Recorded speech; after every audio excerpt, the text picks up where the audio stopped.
Nothing can describe that terrible pain that slices through you when after 30 years of life together he suddenly and cruelly tells you it's over. You have lived with him longer than you have lived without him. You have lovingly shaped your life around his. Your very existences are intertwined. You bore his 2 daughters. You relinquished things very precious to you so he could follow his dreams. And then he hit you with those cutting, crushing words, out of the blue. "I'm having an affair and I'm leaving you." His voice was deadly calm. Your stomach lurched. You caught your breath. Your world stood still. "What about me?" you heard yourself squeak. To make matters worse, he had taken your hands gently in his and told you he had something very important to tell you. You thought he was going to tell you how much he loved you. You thought he was going to tell you how important you were in his life. You waited in optimistic expectation. Then those words that have rung in your ears down the years. "I'm having an affair and I'm leaving you." Yes, when you looked back there had been red flags, but you had had such total and absolute trust in him that it never entered your head he was being unfaithful. There were the late nights at work. You were worried he was going to burn himself out. Then his disappearing for hours on weekends. The strange excuses. But you never once questioned him. You had complete trust in him. He was the one you trusted most in the world. You worried about him coming home on the train late Friday nights, after drinks with his colleagues. Or that was what he told you. He said he would catch a taxi home from the train station to save you coming out so late and waiting where it wasn't safe, but in reality, she was driving him home from her house. You could have coped better if he had suddenly died. You would still have suffered the intense loneliness, but you wouldn't have suffered the unbearable rejection. You wouldn't have suffered the terrible humiliation. You felt like an abject failure in life. You weren't good enough for him. You had given him your all, but it wasn't enough. Your best just wasn't enough.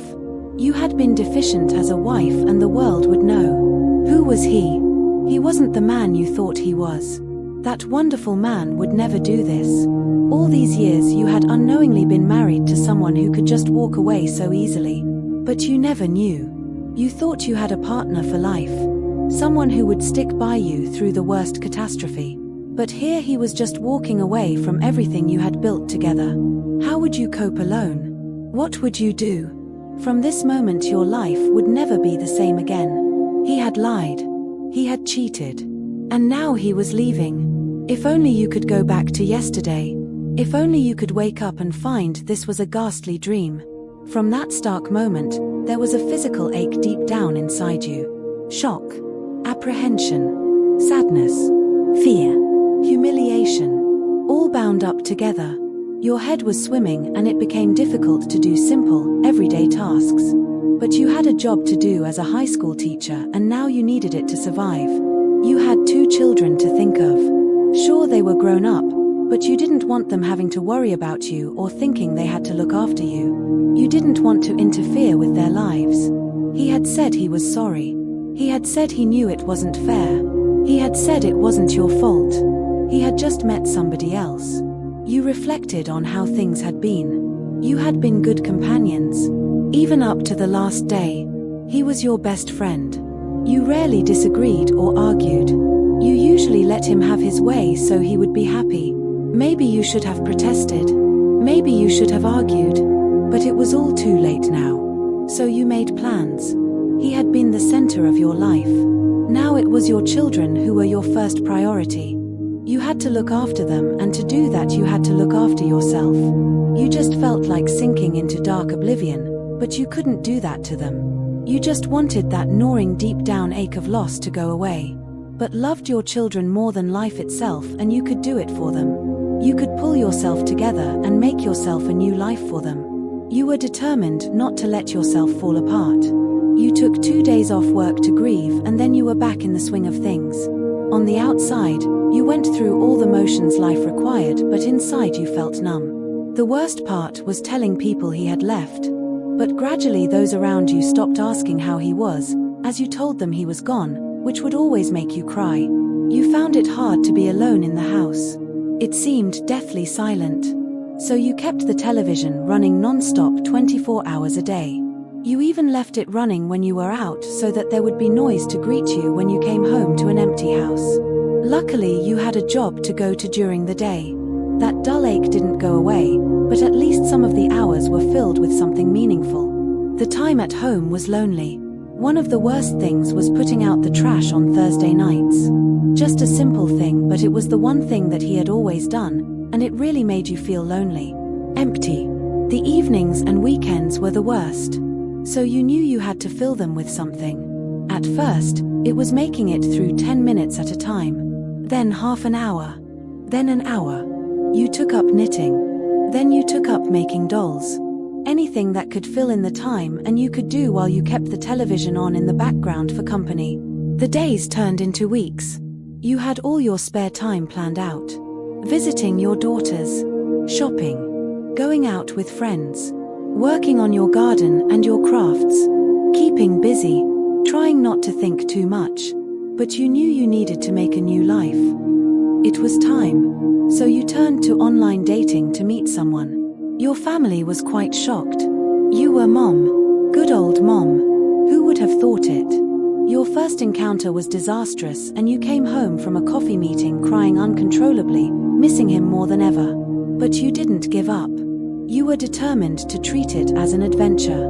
This was your new life and you were going to step out into the unknown. You found it difficult dating after 30 years, but you persevered. You became quite adept at those first coffee meetings. At least having men interested in you meant you felt attractive again. Slowly that dull ache was fading away, and weekends were filled with dates and activities with new people. Your children didn't have to worry about making sure you had a social life.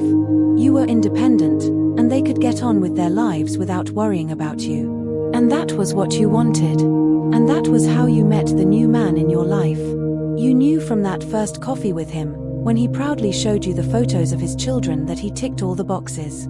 It had taken some work on your part. You had been very careful. Always meeting someone new in a public place. Always taking things slowly. You tried not to look back, but you were always comparing the new men you met to him, or even wondering what he would think about them. At last, you could start feeling normal again. You were back in a state of equilibrium that had eluded you for some time.